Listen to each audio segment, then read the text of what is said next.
If alternatives are possible, then what is the role of social movements, highlighted here in the red, in moving on with ideas and trying to promote ideas? And I suppose looking at the role of community platform in particular, what's key to it is that it's a space where groups are coming together and they're trying to link equality, community development and anti-poverty interests into some sort of common agenda for political and social transformation. So it's seeing the need to come together. It's already analysed in part some of the absences that are there in the Irish political and social construct, and it's trying to fill a gap by bringing groups together. It's also worked hard on trying to build a collective analysis. So it's tried to imagine a policy agenda that does bring together the relationship between redistribution issues or income support issues and recognition issues, issues around the politics of identity, issues around the politics of difference. And it's tried through discussion within the groups to understand better each other's starting points with those different policy agendas and to understand how they need to be moved forward together. The third thing it's engaged in is the politics of representation. It's tried to find ways to articulate the voice of people who have redistribution agendas to articulate and recognition agendas. So it's tried to fuse them in a particular way, and certainly how it engaged with the development and the negotiation of the developmental welfare state would have been trying to bring the issues of redistribution and the issues of recognition through, and obviously various issues there.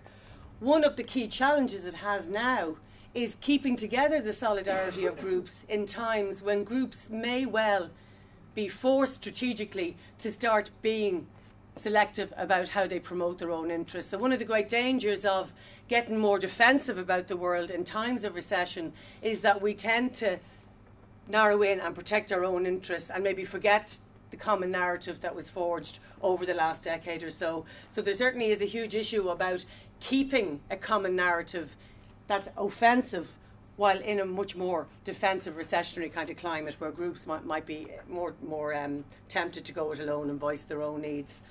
And really what that causes to spell out is the interdependence of humanity.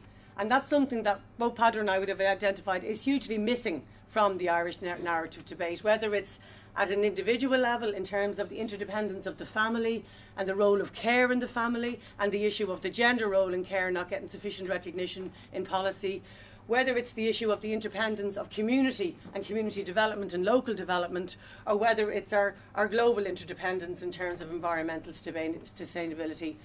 If we can articulate better how interdependent we are as a world, possibly we can grow the alliances that are required to really shift ideas and imagination. So we've talked about the ideas and we've talked about the social movements that could be brought together to articulate the ideas.